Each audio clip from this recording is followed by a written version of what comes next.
तो आए हम हमारे वचन में आगे बढ़ेंगे। और वचन में आगे बढ़ने के पहले मैं चाहता हूँ कि हम छोटी सी प्रार्थना करें, क्योंकि वचन जो है वो परमेश्वर की ओर से आता है और उनके शब्द देखने के वजह से आता है। तो क्यों ना हम प्रार्थना करें सर को झुकाकर और परमेश्वर का स्वागत करें हमारे बीच में। प्रभु यीशु, आपका धन्यवाद परमेश्वर, इस सुबह जो तूने वचन दिया है परमेश्वर, उसके लिए तेरा धन्यवाद परमेश्वर। सभी बातों के लिए तेरा धन्यवाद परमेश्वर। मांगते हैं हम इस दोपहर आपके पवित्र आत्मा से हम सबको भर दे परमेश्वर, और इस वचन के द्वारा एक भोजन जैसे हमारे सेहत के लिए अच्छा होता है, एक अच्छी आहार, उसी तरह एक वचन हमारे आत्मिक भोजन है, हमारे लिए वो आत्मिक भोजन है। और मैं चाहता हूँ परमेश्वर हम उस भोजन को ग्रहण करें परमेश्वर तेरे वचनों के द्वारा, ताकि हम तृप्त हो, आत्मा में चंगे हो और आगे बढ़े तेरे सामर्थ के द्वारा। पवित्र आत्मा, मैं आपका स्वागत करना चाहता हूँ। इस वक्त आओ और हम सबको तेरे उपस्थिति से भर दे, ताकि जो कुछ हम करें वो परमेश्वर की महिमा के लिए करें। प्रभु यीशु के नाम से हम प्रार्थना करते हैं, आमीन। हम आगे बढ़ते हैं मत्ती 18 से 1 से 4। उस घड़ी चेले यीशु के पास आकर पूछने लगे, स्वर्ग के राज्य में बड़ा कौन है? इस पर उसने एक बालक को पास बुलाकर उनके बीच में खड़ा किया और कहा, मैं तुमसे सच कहता हूँ कि जब तक तुम न फिरो और बालकों के समान न बनो, तुम स्वर्ग के राज्य में प्रवेश करने न पाओगे। जो कोई अपने आप को इस बालक के समान छोटा करेगा, वह स्वर्ग के राज्य में बड़ा होगा। ये वचन बहुत कुछ हमें सिखाता है। ये बहुत अच्छा दृष्टांत है, और इस दृष्टांत के द्वारा हम कई चीज़ें सीख सकते हैं, क्योंकि परमेश्वर यहाँ पर ये कहानी कुछ इस तरह से है, ये दृष्टांत, कि उसके चेले आते हैं और उनसे सवाल करते हैं कि स्वर्गीय राज्य में कौन सबसे बड़ा होगा। ठीक है, अब ये बहुत अटपटा सा सवाल है कि चेले आकर यीशु से पूछ रहे स्वर्गीय राज्य में कौन बड़ा होगा। पर ये सवाल करने के पहले वो, अगर आप उसका पिछला सब देखोगे कि कैसे हुआ और किस तरह से हुआ, तो अगर आप देखोगे कि 17 में वहाँ पर उन लोग सबसे पहले यीशु जो होता है उनके साथ पतरस, जेम्स और जॉन को उनको लेके जाता है उनके साथ पहाड़ पर, और वहाँ पर उन्होंने वो दृश्य देखा जो उन्हें कभी नहीं देखा। उन्होंने देखा कि यीशु जो थे पूरे रोशनी से भर चुके थे और चमक रहे थे सूरज की तरह, और उन्होंने उनको देखा कि वो इतने शुद्ध और इतने पवित्र और इतना प्रकाशित से भरे थे और बहुत ही सफ़ेद हो चुके थे, और उन्होंने देखा उनका चेहरा चमकते हुए, और ये सारी चीज़ों को उन्होंने देखा। तो 17 मत्ती में इसके बारे में लिखा है कि यीशु का उन्होंने बदलता चेहरा, जो रूप और वो सब कुछ, उनकी महिमा उसको देखी इन तीनों ने। फिर आगे हम जाते हैं तो अगर देखते हैं कि यीशु ने वचन 14 वहाँ पर लिखा हुआ है कि यीशु ने एक लड़के को चंगाई दी जो शैतान से भरा हुआ था ना, जिसको मिर्गी आती थी, और ऐसे बच्चे को, बालक को यीशु ने चंगाई दी। और फिर यीशु अपने मृत्यु के बारे में उन्हें बता रहा है कि वो आया है इसलिए ताकि वो मारा जाए, गाड़ा जाए और जी उठे लोगों के पाप के लिए। वो अपनी मृत्यु के बारे में सब कुछ बताना चाहता है। और ये सारी चीज़ें होने के बीच, अब ये चेले इस तरह की भी बातें कर सकते हैं। सवाल क्यों? क्योंकि सवाल पूछना अच्छी बात है, पर किस तरह का सवाल पूछना है वो भी ज़रूरी है। ठीक है, पर इनके सवाल से उनको ऐसा लगा कि कौन होगा आपके स्वर्गीय राज्य में बड़ा ना। क्यों, अगर आप ध्यान से देखोगे कि यही चेले जो थे उनके, वो बहुत कुड़कुड़ा रहे थे। 9 के वचन में अगर आप देखोगे मरकुस के, वहाँ पर उनके रास्ते में चलते चलते वो बातचीत कर रहे थे, आपस में आर्ग्यू कर रहे थे, वाद विवाद कि हाँ मैं बड़ा होगा, वो बोलेगा नहीं मैं बड़ा होगा। और ये जो है वो बहुत अलग प्रकार का दर्जा सबको चाहिए होता है, हाँ या ना?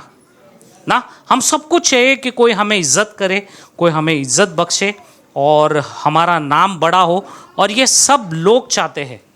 बराबर, क्योंकि इनको पता था कि उनका राजा एक दिन आने वाला है, मसीहा, जो कई चीज़ें करेंगे, और वो राजा जब आएगा तो उनके राज्य में हमें अच्छी स्थान मिले। तो इस तरह का उनकी सोच थी। पर ये चेले अगर आप ध्यान से पढ़ो तो ये बताता है कि ये चेले भी सीख रहे थे, वो वही करते थे जो यीशु को देखते थे और देख देख के सीख रहे थे। आज के तारीख में अगर आप देखोगे तो आज के तारीख में अगर किसी को सिखाना है तो वो बोर्ड पे लिखते हैं और वो सब। पर उस ज़माने में यीशु को जो कुछ वो करते हुए देखते थे, इस तरह से देखकर वो उसे ग्रहण करते थे। ठीक है, और आगे अगर हम देखेंगे लूका का 9 के 46 एंड 48, उसमें भी बताया गया है कि किस तरह वो यीशु अपनी उनका विवाद हुआ, जो कौन बड़ा बढ़ेगा और किस तरह से आगे बढ़ेगा, और उसके द्वारा यीशु भी अपने आप को दर्शा रहा है उनके वाद विवाद में भी, और यीशु दर्शा रहा है उसके बाद अगर देखोगे अपनी मृत्यु के बारे में। अब मृत्यु के बारे में अपनी यीशु दर्शा रहा है कि मनुष्य का पुत्र इसलिए आया है ताकि वो मारा जाए सभी के पापों के लिए ना। और ये सारी चीज़ें बताने के बावजूद भी ये जो होते हैं शिष्य, वो शायद कुछ देर के लिए शायद वो उनको लगा होगा, थोड़ा दुख बनाया होगा कि यीशु मरने वाला है, पर फिर भी वो सारी चीज़ों को भूल जाते, वो सारी चीज़ों को भूल जाते हैं। और फिर बाद में हम मत्ती में 20 में देखते हैं कि जेबेदी के लड़के वो आते हैं और वो कहते हैं कि हम तुझसे कुछ मांगना चाहते हैं ना। वो भी मांग रहे, और किस तरह का मांगना होता है कि जब तेरा राज्य आएगा तो मैं दोनों भाई जो जेबेदी के बच्चे लड़के होते हैं, वो बोलते हैं कि मैं और याकूब और जेम्स एंड जॉन, वो लोग बोलते हैं कि एक तेरे दाहिनी हाथ में होगा और एक तेरे बाएं हाथ में। तो ये इस तरह की मांग थी उनके स्वर्गीय राज में आने के बाद। तो ये अगर सारी चीज़ें हम देखते हैं तो किस प्रकार का ये चीज़ें दर्शाता है। ये चीज़ें दर्शाता है कि वो चाहते हैं कि यीशु को बोलना कि हमें एक स्थान चाहिए जब तू तेरे राज्य में आएगा, पर वो सही ढंग से उसे बोल नहीं सकते, और एक ऐसा सवाल कर दिया कि जब तेरा राज्य आएगा तो कौन होगा महान, इस तरह से सवाल उसने कर दिया।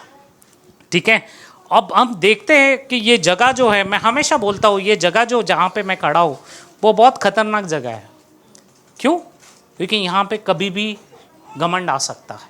मैं ऐसे ही नहीं बोल रहा हूँ, पर ये सही बात है कि हम जो इस जगह पे खड़े हैं ना, वो जगह ऐसा अच्छा लगता है सबको कि ये प्रचार कर रहा है, ये गाना गा रहा है, ये सब कर रहा है, पर यहाँ पर कभी भी एक शैतान आके हमें अटैक कर सकता है। क्यों? क्योंकि ये जगह ऐसी है ना कि लोगों को हम सब देख सकते हैं और लोग बैठे हैं हमारे सामने, और हम सोचते हैं कि हाँ हम प्रचार कर रहे हैं, लोग सुन रहे हैं, लोग सीख रहे हैं। ये कभी भी घमंड ला सकता है।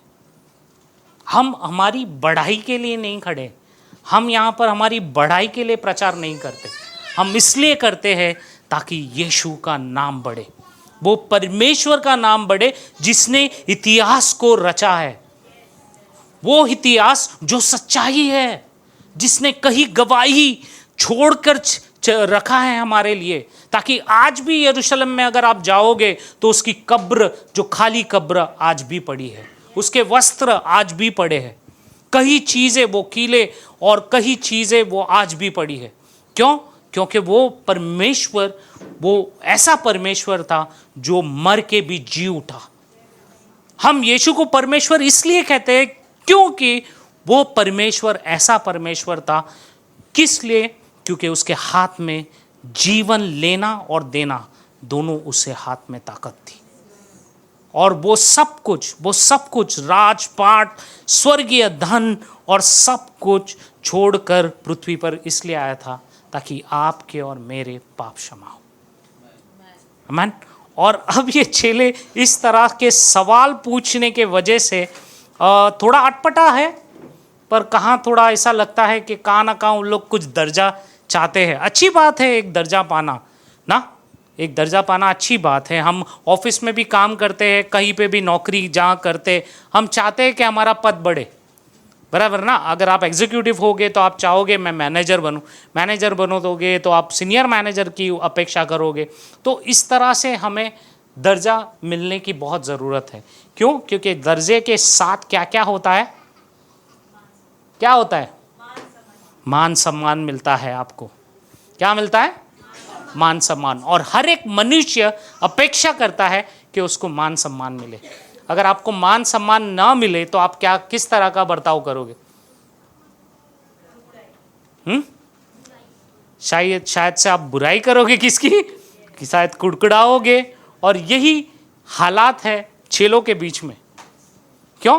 क्योंकि अब किसी ने अपने माँ को भी बुला दिया ताकि यीशु के साथ वो सिफारिश करे कि मेरे दोनों बच्चे, एक तेरे दाहिनी ओर और एक तेरे बाई ओर, जब तू तेरे स्वर्गीय राज में आएगा। और ये सब देखकर चेले जो होते हैं वो बोलते हैं अरे मैं आगे बढ़ूंगा, वो बोलते हैं मैं रहूंगा। और इस तरह से उनके बीच में हमेशा वाद विवाद होता है। पर इस समय यीशु जानता था, क्योंकि वो परमेश्वर वैसा परमेश्वर था जो सारी चीज़ों को जानता था।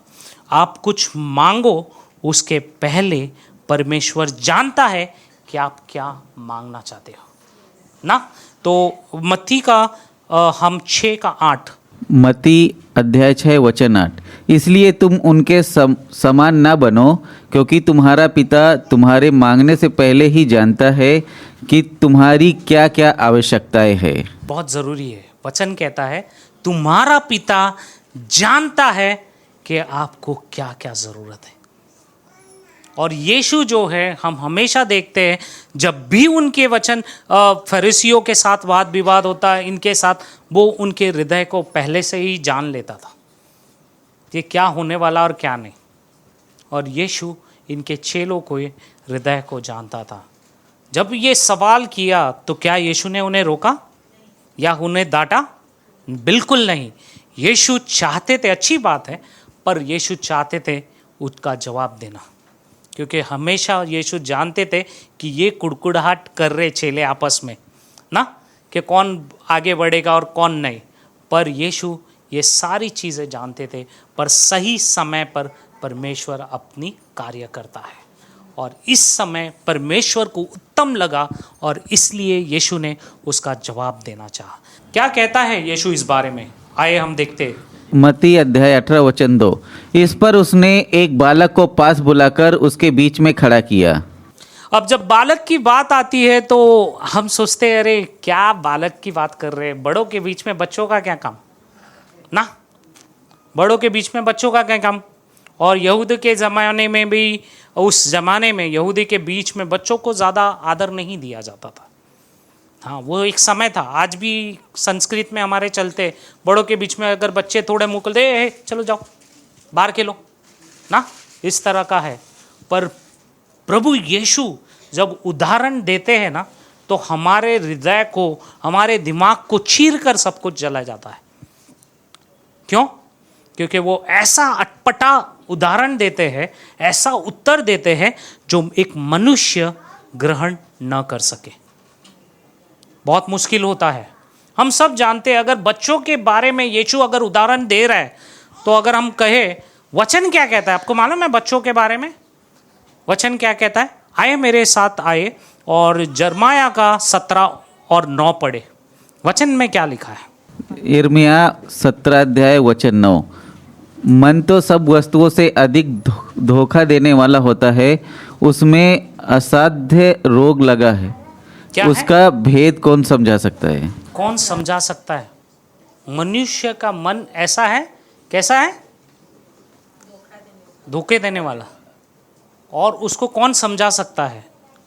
देखो बहुत ज़रूरी है, बाइबल बता रहा है मनुष्य का हृदय ऐसा है जो धोखा देने वाला है। और कुछ भी हो सकता है मनुष्य का हृदय को अगर हम ध्यान से देखें, कुछ भी हो सकता है। किसी के मन में क्या है हम पढ़ सकते हैं। अभी आप बोलोगे मेरे से बहुत अच्छा बात करता है और तुरंत कुछ कैसा पलटी मार लेता है ना। अब ये सारी बुराई हम मनुष्य में है। और मनुष्य, परमेश्वर के जो चेले थे वो भी मनुष्य थे, बराबर।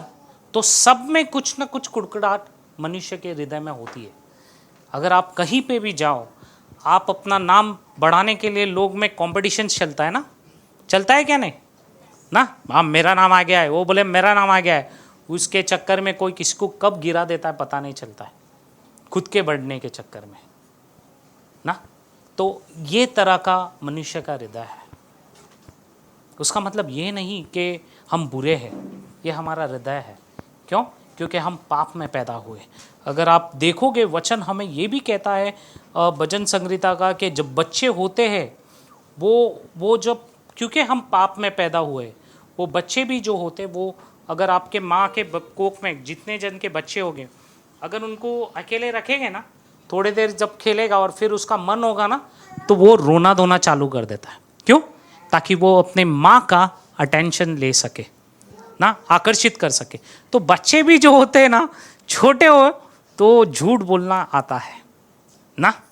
कितने जन अपने पेरेंट्स है, माँ बाप है, बहुत जन है ना। तो आप सबको ये चीज़ें पता होगी, हाँ या ना? ना, क्योंकि मैं खुद एक पिता हूँ 2 बच्चों का ना, हाँ या ना?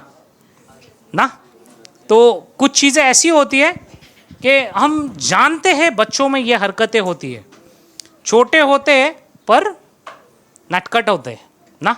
अगर उनको कुछ नहीं, भूख भी नहीं लगा, कुछ भी नहीं, पर माँ का अटेंशन चाहिए होता है ना, तो वो बच्चा इतना छोटा सा कपड़े में गुंडाला होगा ना, तो भी रोएगा पैं करके और उसके रोने के कारण माँ चाहे कुछ भी करे, काम भी सब छोड़कर आ जाती है। थोड़ा उठाएगी, खेलेगी तो चुप हो जाएगा।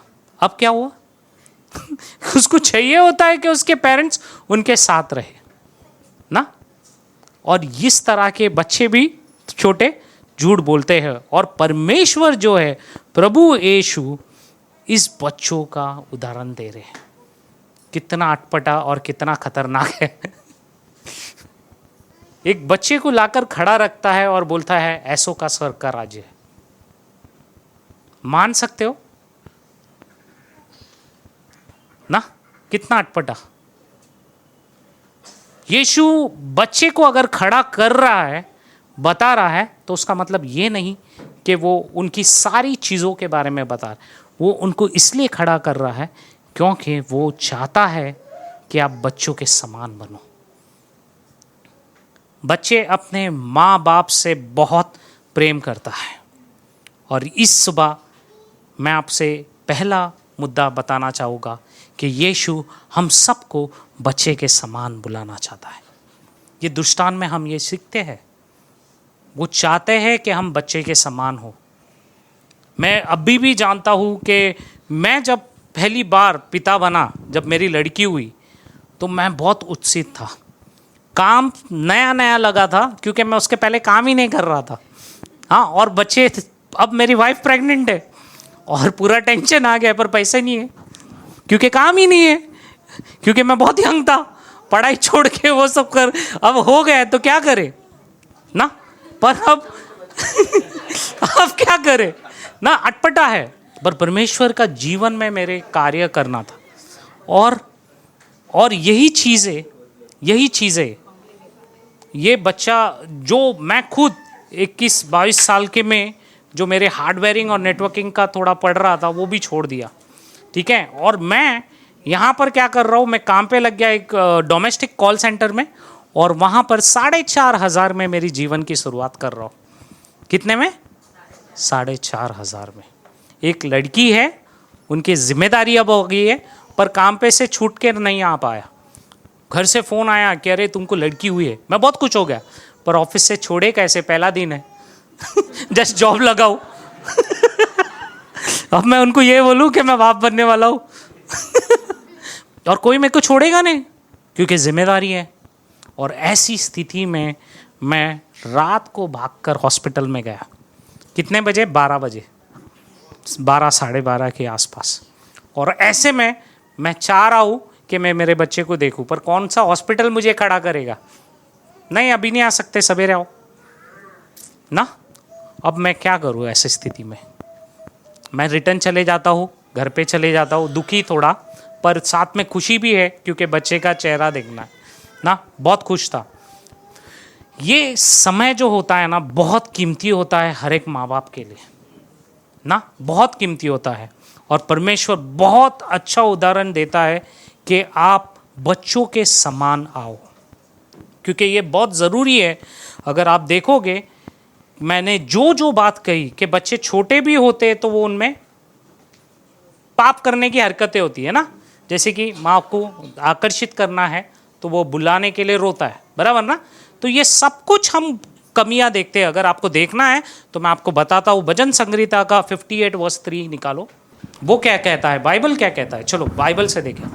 भजन 58 का 3। दुष्ट लोग जन्मते ही पराये हो जाते हैं, वे पेट से निकलते ही झूठ बोलते हुए भटक जाते हैं। हम सबको पता है कि हम पाप में पैदा है। कोई बोल सकता है कि मैं शुद्ध हूँ? क्यों? क्योंकि पाप का बीज ही हम में बोया, पाप में पैदा हुए ना, और वो हरकतें हम सब में होगी। मसीह को तो हमने बाद में जाना, क्या पैदा हुए हमने जाना था मसीह? नहीं, हम सब दुष्ट थे। ये बाइबल कहता है, मैं नहीं। हम सब दुष्ट थे, इसलिए बच्चों को सिखाना नहीं पड़ता झूठ, वो खुद में खुद आ जाता है ना। और बातों को कैसे बनाना है छोटे बच्चे अच्छे जानते ना, पर फिर भी यीशु बच्चों का उदाहरण दे रहा है। क्या महान है, किस तरह से सामने वाला ग्रहण करेगा। बच्चों का उदाहरण इसलिए कर रहा है क्योंकि बच्चों को अगर सब कुछ चाहिए होता है तो वो किसके पास जाता है? अपने माता पिता के पास। वो उन पर निर्भर रहता है हर चीज़ों के लिए, हर एक चीज़ों के लिए वो उनके माँ बाप के पास निर्भर करता है। वो चाहता है अच्छे से अच्छी चीज़ें सिर्फ उसके माँ बाप दे सकते हैं ना। हाँ या ना? ना, मैंने खुद ने देखा है। मैं ऐसा नहीं बोलता हूँ कि मेरी बेटी सिर्फ माँ के पास जाती थी। क्यों? क्योंकि वो मेरा एक्सपीरियंस नहीं था। मुझे पता है, मैं एक घटना बताता हूँ। मैं मार्केट में जाना चाहता था, ठीक है, बाज़ार में कुछ लेने के लिए, पर उसके पहले मेरे को कपड़ा पहनना था क्योंकि मैं चड्डी में था, तो मैं ट्रैक पहनने गया। अब ट्रैक पहनने गया, मेरी लड़की छोटी सी थी, शना, हाँ, कुछ 1.5 साल की या 2 साल की होगी, उस बीच में चलना सीखी थी। पर वो मेरी लड़की जो थी मेरे बिना रह नहीं सकती थी। लड़की और पिता का प्यार जो होता है ना, वो बहुत अलग होता है। पिता जो है ना, एक बार अपने बेटे को टपक करके दे देगा, पर जहाँ लड़की की बात आएगी ना तो उसका हाथ यहाँ आके रुकता रहेगा। क्यों? क्योंकि वो अपने लड़की से बहुत ही ज़्यादा लगाव रखता है। वो एक बार अपने बेटे से गुस्से में बोल देगा, वो एक बार लगा भी देगा, पर बेटी के आगे वो नम्र हो जाता है, क्योंकि पिता ऐसा ही होता है। और मेरी बेटी जो है, उसने देखी मैं तैयार हुआ और मैं फटाफट छुप के, मैं बोला चल वो नहीं देख रही है, वो कुछ खेल रही है, तो मैं छुप के भाग गया। और मेरी बेटी जो है इतना रो के मेरे पीछे कहाँ भाग गई पता नहीं। मैं तो भागा पर मेरी बेटी भी भाग गई मुझे ढूंढने के चक्कर में। सोचो, वो 2 साल की लड़की, 2-1.5 साल की लड़की, वो हम लोग जो चौल में रहते थे ना, उसके पीछे साइड चले गई। और किसी को भी पता नहीं, और सब चिल्ला रहे, बोलते किसका लड़की है, किसका लड़की है, क्यों रो रही है। और वो चिल्ला के बोल रही है पापा, डैडा डैडा डैडा, रो रही है। और जब मुझे मालूम पड़ा, मैं बहुत रो पड़ा। ये लड़की का प्यार होता है उसके पिता के ओर। माँ दूध पिलाती है, सब कुछ है, पर पिता जो होता है ना, कुछ अलग होता है उन लोग के जीवन में। ये शायद प्रेम मैं आपको ज़्यादा नहीं समझा पाऊंगा, पर जो अनुभव मैंने किया एक पेरेंट्स होने के नाते, एक पिता होने के नाते, वो अनुभव बहुत अलग है। वहाँ पे हमारी भावनाएं हैं, हमारा प्रेम है, हमारा सब कुछ जुड़ा हुआ है, सब कुछ। मैं जब भी मेरी लड़की को गाना, एक गीत गाता था जो मुझे बॉलीवुड का गाना बहुत पसंद था, और मैं वो गाना गाता था, शना सो जाती थी। और सच में मैं देखता था कि मेरी लड़की मुझे कितना प्यार करती थी। लड़की रह नहीं पाती पिता के बिना। अगर लड़कियां भटकती है तब जब उनको सच में अपने पिता का प्रेम नहीं मिलता। लड़की बहुत चंचल होती है, बहुत दयालु भी होती है और बहुत कोमल होती है। ये मैंने अपने अनुभव से मैं आपको बता रहा हूँ। इस तरह के हमारे बच्चे होते हैं और परमेश्वर यीशु बच्चों को लाता है और कहता है ऐसों का स्वर्ग है। वो चाहता है कि हम बच्चों के समान बने। वो चाहता है कि हम सिर्फ परमेश्वर पर निर्भर रहे, ना किसी और पर। और ये उदाहरण प्रभु यीशु दे रहा था, वो दर्शा रहा था ये सारी बातें। बच्चों को कुछ भी चाहिए वो अपने माँ बाप पर निर्भर रहता है। बिना अपने माँ बाप के वो कुछ भी नहीं करते। इसलिए परमेश्वर आपको बुला रहा है, मुझको बुला रहा है उस बच्चे के समान होना,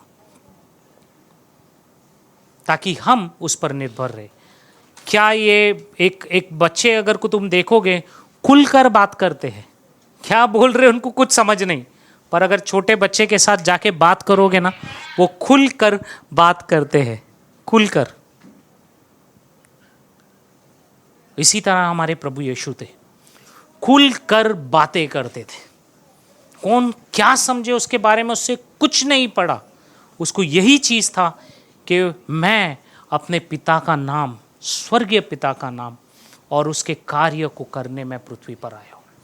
जब उसकी माँ मरियम, जब वो 12 साल का था, मंदिर में भटक गया था, तब माँ उसकी लेने आती है कि 3 दिन कहाँ चला गया, और फिर माँ भटक जाती है। पिता भी उसके थोड़े नाराज़ हो जाते। ये 3 दिन उस मंदिर में भटक गया था उनके हिसाब से। पर यीशु क्या कर रहे थे हम सबको पता है, वो ज्ञानियों से बातें कर रहे थे उस उम्र में। और जब वो आता है तो उसकी माँ कहता है बेटा तू क्या कर रहा है। वो कहता है कि मैं वो कर रहा हूँ जो मेरे स्वर्गीय पिता मुझसे करवाना चाहता है। वो तब से, बचपन से बच्चों को ये बहुत अच्छी से पता है कि उनके पिता और माँ के लिए मैं कर रहा हूँ, जो भी कर रहा हूँ वो उनको वो करना है। मुझे आज तक पता है, जब मेरी गरीबी इतनी खराब थी कि मैं बहुत कुछ 8 साल का था, मैं मेरे पिता का काम छूट, मेरे पिता का बहुत पीने का आदत थी। और आप समझ सकते हो जब अगर एक पीने वाला पिता है घर में तो घर कैसे चलेगा ना, क्योंकि उसके सारे पैसे पीने में चले जाते ना, और घर कैसे चलेगा। और वो गरीबी मैंने देखी है और उसको निभाने के लिए मैं 6-7 साल की उम्र में एक दुकान में चले जाता हूँ, बोलता हूँ अंकल मुझको काम दे दे, और वो अंकल देता भी है। और हाथ में कितना रुपया देता है, 4 रुपया पूरा दिन। और मेरे मम्मी और डैडी दोनों परेशान, क्या हो रहा है, बारिश हो रही है, किधर गया लड़का। इसलिए गया था वो छोटा सा लड़का ताकि उसके बाप को वो मदद कर सके।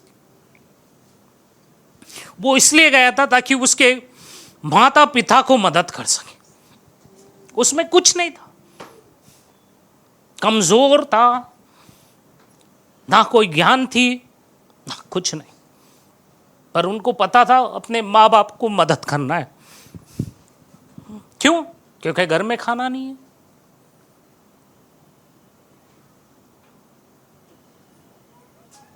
ये क्षण हमें सिखाता है।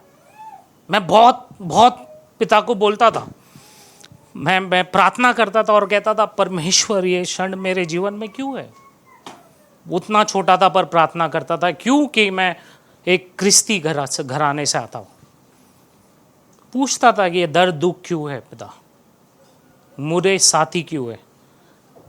बचपन का सवाल आज जाकर मुझे पता चलता है, अगर वो कठिनाई दिन अगर मैंने नहीं देखे होते तो क्या मैं आपके बीच में आज खड़ा होता। वो हमें, हमारी स्थितियां हमें नम्र बनाती है, वो स्थितियां हमें सिखाती है। और परमेश्वर चाहते हैं कि आप बालक की तरह बनो।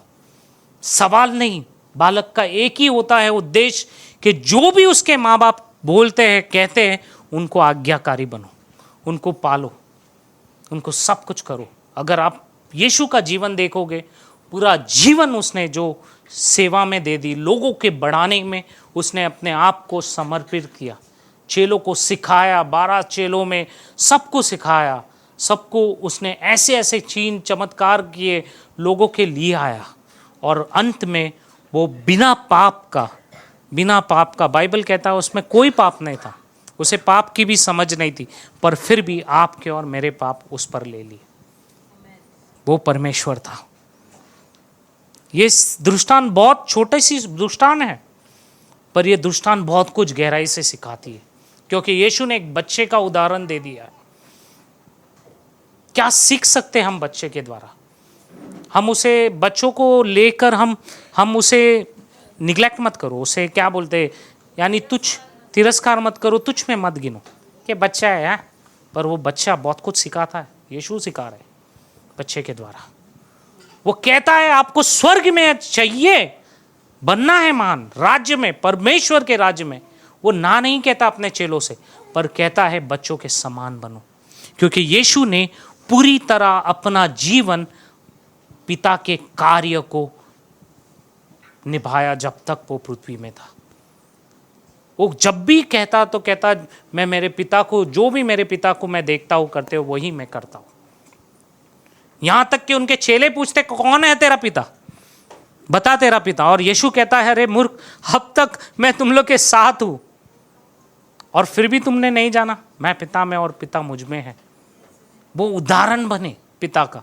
वो सारी चीजें जो पिता की थी, वो सब कुछ पृथ्वी पर मनुष्य रूप धारण करके वो पिता का हृदय लोगों को दर्शा रहा था, उसके कार्य दर्शा रहा था। जो रिश्ता आपका और मेरा टूट चुका था कई सालों से, वो रिश्ता निभाने वो आया था।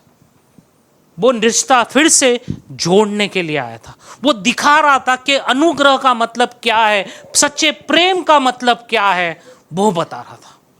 यूहन्ना में लिखा है परमेश्वर प्रेम है। कोई किताब में नहीं लिखा होगा, मैं नहीं जानता, पर सिर्फ एक हमारी शास्त्र कहती है कि परमेश्वर प्रेम है, और वही हमें सिखाती है। वो चाहते हैं हम बच्चे की तरह नम्र बने। वो हमें बुला रहे अब नम्र बनना। नम्र क्या है, बच्चों से सीखो। अगर आप उसके पिता माँ बाप आप डांटोगे ना, तो बच्चा थोड़े देर रोएगा, पर फिर से वही बाप को आके चिटकेगा, वही माँ को आके चिटकेगा और सब कुछ बुला देगा। हाँ या ना? पर यही चीज अगर आपको मैं डांटूं या आप मुझे डांटे, तो हम मनुष्य कैसे दुश्मनी लेके बैठते, अरे वो उसने मुझे गाली दी, उसने मुझे गाली दिया ना, मैं छोड़ूंगा नहीं, खाली टाइम आने दे इसको तो मैं जरूर मारूंगा ना। ये मनुष्य जीवन। पर हम मसीहों को ऐसे बुलाया नहीं गया। यीशु सिखा रहा है उसके चेलों को कि तुम्हें किस प्रकार बनना है, नम्र इस बालक की तरह। प्रभु ने उसका उदाहरण दिया। प्रभु ने, यीशु ने क्या दिया? उसका उदाहरण दिया कि किस तरह आप बच्चे की तरह बनो अगर स्वर्गीय राज्य में आना है। बच्चा अगर आप देखोगे ना, वो इतना नम्र होता है कि वो किसी भी चीज, उसको कोई भी चीजें नहीं पड़ी, क्या दर्जा और क्या ये वो कुछ नहीं मालूम। वो बस यही करता रहता है जो उसके माँ बाप में खुशी मिलती है, जो उसको खुशी मिलती है, और उसी में रहता है जीवन उसका। मैं छोटे बच्चे की बात कर रहा हूँ, बड़े बच्चे नहीं। बड़े बच्चे शरारती होते हैं, पर कुछ छोटे होते हैं ना, जो यीशु जिनका उदाहरण दे रहा है, ऐसे बच्चों की बातें कर रहा हूँ। वो सब कुछ करने तैयार होते हैं, वो इतने नम्र होते हैं कि वो हर एक आज्ञा को अपने माँ बाप को पालते हैं। जब मेरा लड़का छोटा था, बहुत शरारती करता था, पर अगर कुछ भी बोलूँ उसको, डैनियल नहीं, छुप बैठ जाता था। डैनियल बोला, फट से भाग के आता था और लेता था। इतना मानता था। पर एक उम्र होती, पर एक उम्र के बाद अगर अब मैं बोलूँ डैनियल ले क्या, अरे डैडी कंटाल आ रहा है, व्हाई आर टेलिंग मी ना, अरे यू गो नो डैड। देखो, ये उम्र होने के बाद आकार आता है ना, ये सच्चाई है। अपने बच्चे, जितने पेरेंट्स हैं सबको आप जानते होगे वो बात को ना, जो मैं बता रहा हूँ। बच्चे बढ़ने के बाद क्या होते, टीनेज में आने, अरे तुम करो ना पिताजी, मम्मी तू करना यार, मेरे को नहीं यार, मेरे को कंटाल आ रहा है, मैं कुछ कर रहा हूँ ना मम्मी, अरे मैं सोया हूँ मम्मी, अभी तू मेरे को उठाएगी, ए डैड मैं सोया हूँ। इस तरह से आता है। और हम सबको पता है। पर अगर सच्ची नम्रता क्या है, अगर आपको सीखना है तो आप यीशु के पास आए। यीशु सिखाएगा उसके जीवन के द्वारा। वो इतना नम्र था, इतना नम्र कि उसने, वचन कहता है, मृत्यु तक को उसने अपनाया। वो जानता था कि वो मरने वाला है एक दिन, यहां तक कि गेत्सेमनी के गार्डन में वो वहां पर रोया, पसीना बहाया, वो आंसू और वो पसीना खून में बदल गया, और वो पिता से कह रहा है, हो सके तो ये प्याला मेरे आगे से हटा ले, पर मेरी नहीं तेरी इच्छा। क्या हम कहते हैं ये चीजें, मेरी नहीं तेरी इच्छा? बहुत मुश्किल है, बहुत मुश्किल है ये चीजें करना।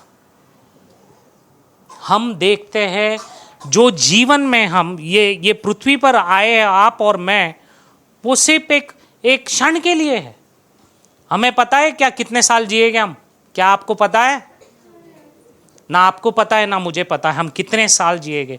पर जब तक यहाँ पर हम जी रहे हैं तो यहाँ पर हमेशा एक कंपटीशन होता है। अरे मैं आगे बढ़ूँ, सामने वाले को चढ़ने दे, फिर खींच के गिराता ना। यही मनुष्य का दिमाग है। और परमेश्वर उसके विरोध कह रहा है कि बच्चों के समान, विपरीत कह रहा है। वो कह रहा है बच्चे के समान बनो। यीशु ने वही किया। वो परमेश्वर होकर भी उसने परमेश्वर की होने की तुलना नहीं की, वरना अपने आप को शून्य बनाया और एक मनुष्य, एक सेविका का, एक दास का रूप उसने धारण किया। यह है सच्चाई बाइबल की। वो परमेश्वर जिसने वो हर चीज की जो उसके पिता ने कहा, वो इतना आज्ञाकारी था, इतना आज्ञाकारी कि उसने मृत्यु तक को अपना लिया, मृत्यु तक को भी अपना लिया। ऐसा था हमारा यीशु। वो उदाहरण है आपके लिए और मेरे लिए। अगर आप आज बदलना चाहते हो तो कहो यीशु में हम आपके लिए हैं। हम आपके आज्ञाकारी बनना बालक चाहते हैं। बहुत कठिन है पर यह है। क्यों? क्योंकि पृथ्वी में आप कुछ हासिल नहीं कर सकते। चाहे धन हो या दौलत हो, सब कुछ आपके पास हो, पर फिर भी आपके पास वो शांति नहीं होगी जो प्रभु यीशु आपको देना चाहता है। क्योंकि बाइबल दर्शाता है कि यीशु ही शांति का राजा है और कोई नहीं। आप चाहे कुछ भी कर लो जीवन में, आप सब कुछ हासिल कर लो, पर फिर भी कहां ना कहां कुछ कमियां होगी। आप सब कुछ कमाते हो, धन दौलत सब कुछ, इज्जत और शौहरत सब कुछ कमाओगे, पर फिर भी आप कुछ लेके जाने वाले नहीं हो। तो किस बात का कंपटीशन, किस बात का झगड़ा? वरना ऐसे बनो इस बालक के समान जो हर एक चीजें करता है जैसे उसका पिता कहता है या उसकी मां कहती है। क्या आप तैयार हो वो हर चीजें करने जो हमारे पिता कहते हैं, स्वर्गीय पिता? और वो सारी बातें यीशु ने पूरी की। और आज अगर आपको सीखना है, वो यीशु हमें वो उदाहरण देता है। और यीशु के पास आओ, वो सब कुछ आपको देगा। वो सीखना, वचन के अनुसार कैसे जीना, वो ऐसी ऐसी दृष्टांतों को बोलता है कि जो आपको और मुझे चुनौती भरा लगता है, वो चुनौती देता है। अगर आपके जीवन में चुनौती ना हो तो क्या फायदा? जीने का मजा ही नहीं होगा ना। जीवन को रोमांचक बनाना चाहते हो तो चुनौतियों का सामना करो। अगर वो चुनौती आप सामना नहीं कर पाओगे तो क्या फायदा ना। चाहे कोई भी कठिनाई हो उसका सामना करो, पर कैसे? प्रभु के वचन के द्वारा। क्योंकि यहोवा मेरा पालक है, चरवाया है, और मुझे किसी बात की कोई घटी न होगी। ये वचन कहता है। क्या आप कठिनाई में हो और ये वचन को पकड़ के कह रहे हो कि यहोवा तेरा वचन कहता है, परमेश्वर, कि तू मेरा चरवाया है और मुझे किसी बात की घटी न होगी? क्या आप कहते हो? ये आपके और मेरे लिए है, हम सबके लिए है। उसका वचन ही देधारी तलवार है। जो गुर्दों तक को चीर चीर कर जाकर और उसमें सच्चाई लाएगी। वो आपको आकार देता है उसका वचन, उसका वचन हमें बदलता है। और अगर आपको बनना है वैसा तो आप नम्र बनो, परमेश्वर कहता है। क्या पोजीशन, क्या स्तर पर हो, कौन सा स्तर, वो सब छोड़ दो। हम उसके लिए नहीं आए पृथ्वी पर, मकसद को ढूंढो, सच्चाई, हकीकत क्या यीशु दर्शा रहा है कि आपका जीवन पिता को महिमा लाने के लिए उन्होंने पृथ्वी पर भेजा है आपको, और वही महिमा यीशु ने बताई कि वो परमेश्वर होकर भी परमेश्वर की तुलना नहीं की, बाइबल दर्शाता है, वरना अपने आप को उसने दास बना दिया। इतना नम्र हुआ कि मृत्यु तक को उसने ग्रहण किया। आप और मैं ये चीजें बहुत कठिन लगेगी ग्रहण करना, मृत्यु की, बहुत कठिन, पर अगर हम करते हैं तो हमें पता है हम स्वर्गीय राज में होंगे, क्योंकि यीशु ने वचन दिया है कि मैं आऊंगा अंतिम में, न्याय के दिन आऊंगा और सबका न्याय करूंगा, और जो मेरे होंगे वो मेरे राइट हैंड, दाहिने, वहां पर होंगे। जो उसके मेमने होंगे, जो उसके भेड़ होंगे, वो उनके राइट हैंड में होंगे, क्योंकि उसने वचन में लिखा है। क्या आप तैयार हो? और अगर तैयार हो तो प्रभु के आज्ञाकारी बनो, क्योंकि ये जीवन जो हम है, शायद हम 80 साल जिए या 100 साल पर मर जाएंगे। कुछ भी पोजीशन क्यों ना हो, चाहे मैं सबसे बड़ा प्राइम मिनिस्टर क्यों ना हो, क्या नहीं हूं, क्या कितनी भी दौलत हो, क्या मैं वो लेके जाने वाला हूं? तो किस बात का घमंड, किस बात का ऐसा जीवन जीने का कारण, क्या फायदा? बाइबल शास्त्र कहती है संतोष रहो जो कुछ तुम्हारे पास है। बाइबल ये नहीं कहती कि भाई कमाते जाओ, बहुत बहुत कमाते जाओ, उसके लिए नहीं। जीवन का मकसद ढूंढो। आपका और मेरा मकसद क्या है? आपका और मेरा मकसद यह है कि हमारे स्वर्गीय पिता को महिमा लाए, और यही सच्चाई है। आज आपको बुलाया गया है कि आप स्वर्गीय पिता इस वचन के द्वारा को महिमा लाओ। ये सीख मिलती है एक बच्चों से, जैसे यीशु ने किया। उसे वही चेले जो उनके साथ थे, वही चेलों ने उन्हें पतरस ने 3 बार मुर्गे ने बांग दी और उसने नकारा यीशु से पहचानने। यही चेले थे जो बड़े बड़े कामों के लिए बुलाए गए थे, और यही चेले जो है अटपटा सवाल कर देते हैं यीशु से कि कौन तेरे स्वर्गीय राज में बड़ा होगा। कुड़कुड़ा रहे यही चेले जो इतिहास बदलने वाले थे, इतिहास रचने वाले थे। ऐसे लोग का भी अपना कमजोरी था, और यीशु जानते थे उस कमजोरी को। आप और मैं भी वो कमजोरियों का सामना करते हैं, कई चुनौतियों का हर सुबह उठते हैं सामना करते हैं। कई प्रकार की परीक्षाएं होती है आप में और मुझ में, पर हम फिर भी अगर दृढ़ खड़ा रहना है, मजबूत खड़ा रहना है, तो परमेश्वर कहता है मुझ पर निर्भर रहो, क्योंकि वो तुम्हारा जीवन बदलेगा। वो तुम्हें सामना, हर एक मुसीबत को सामना करना सिखाएगा। वो हर एक चीजें करेगा जो आप चाहते हो उसकी महिमा के लिए। पृथ्वी में आने का मकसद ही ये है जो यीशु ने हमें सिखाया, दूसरों के लिए जियो, दूसरों की महिमा, दूसरों को बढ़ाने के लिए जियो। क्योंकि परमेश्वर कहता है जब एक प्यासा आता है तेरे सामने, क्या तूने उसे पानी पिलाया? जब एक बीमार व्यक्ति है, क्या तूने उसे देखने गया? जब एक भूखा है, क्या तूने उसे खिलाया? जब तू वो करता है उसके आगे, तो मेरे आगे करता है। यह है मसीह जीवन, कि वो हमें बुलाया गया है ताकि हम सेवा नहीं ले, सेवा करें।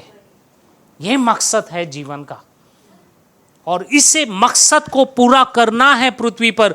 जैसा स्वर्गीय राज्य में है वो आपको पृथ्वी में लाना है। तो एक मसीह का काम है कि वो जाए गरीबों के बीच में, वो जाए प्यासों के बीच में, वो जाए ऐसे लोगों के बीच में, ताकि यीशु को महिमा दे सके, जो यीशु ने किया। जरूरतमंद के बीच में गया। क्या वो श्रीमंत के बीच में गया? नहीं। उसने बताया कि तुम्हारे पाप आपको नाश कर देगा। उसने हर एक चीज सिखाई। उसने कहा वो तिरस्कार करता है घमंडियों को, पर नम्र को वो प्रेम करता है। ये उसका वचन है। वो चाहता है कि हम उसके राज्य में नम्र बनकर आए। स्वर्गीय ये मसीह जीवन क्या है? सेविका करना, लोगों की सेवा करना, ना कि सेवा लेना। चुनौती भरा जीवन है। अगर कहता है मसीह में आना बोला बहुत अच्छा है, सब कुछ मिलता है, तो शायद वो सही मसीह नहीं है। मैं आपको सच में कहना चाहूँगा, शायद डरावना है, पर मसीह जीवन चुनौतियों का है। हर एक सभा चुनौतियों का सामना करना पड़ता है। हर एक समय हमारी लड़ाई होती है उस शैतान के साथ, शत्रु के साथ, और उसे हम तब हासिल कर सकते हैं, हम तब विजेता ले सकते हैं अगर हम पिता के आज्ञाकारी बने, उसके वचन के अनुसार चले और उसके वचन के अनुसार हर एक मुसीबतों को हम पार कर सकते हैं। वरना हमारा जीवन कोई महत्व नहीं है, कोई मूल्य नहीं है अगर हम हमारे खुद के स्वार्थ के लिए जिएंगे। तो पृथ्वी पर यीशु ने हमें वो दिया है, जाओ जगत के अंत में जाओ, सुसमाचार बांटो, यीशु के बारे में बताओ कि उसने क्या किया आपके और मेरे लिए, ताकि दुनिया सुनेगी और उसका आना निकट होगा। ये आपका और मेरा वो फर्ज है, वो हमें वो दे के गए हैं। अगर आप कहोगे सुसमाचार बांटना कठिन है, नहीं। क्या आप अपने प्रेमी के बारे में नहीं बता सकते कि उस प्रेम ने आपके लिए क्या किया? अगर यही कठिन लगा तो आपने किस तरह का प्यार किया फिर परमेश्वर से? अगर आप सच्चा प्रेम करते हो उस बालक की तरह, तो नम्र हो और उसके राज्य में चलो। उसका राज्य जैसा स्वर्ग में वैसा पृथ्वी पर ला सकते हैं मसीह, और वही मसीह हम कलीसिया में करते हैं। गरीबों को भी बुलाते हैं, किसी को रोकते नहीं, चाहे अमीर हो या गरीब, किसके बीच में भी हम कोई भेदभाव नहीं करते। आज भी अगर आप देखोगे, फ्रैंको आप सब जानते हो उनका बिजनेस है, सब कुछ है, पर वो किसके बीच में वो ज़्यादा पसंद करते हैं? वो करुणा की सेवा करते हैं। जो संस्था है हमारी, वो जो लेप्रेसी पेशेंट है, कोढ़ पीड़ित, ऐसों की सेवा के लिए करते हैं। वो हमेशा, अगर आप उनका हृदय देखोगे, वो हमेशा वो बातें बोलते हैं और अंदर रोते हैं। क्या ज़रूरत? उनके पास सब कुछ है, उनका अपना बिजनेस है, सब कुछ है। इतना सब कुछ होने बावजूद भी आपका हालात पूछते, क्यों? क्योंकि वो असली शांति देती है उनको, क्योंकि वो यीशु का कार्य करते हैं। आज मैं और आप वही कार्य करने के लिए आए हैं। घमंड नहीं करना है, ऐसे को तिरस्कार करता है परमेश्वर। अगर आप चाहते हो तो नम्र बनो इस बालक की तरह, ताकि स्वर्गीय राज आपका हो। आमीन। और यही परमेश्वर आपको बुलाता है। Thank you.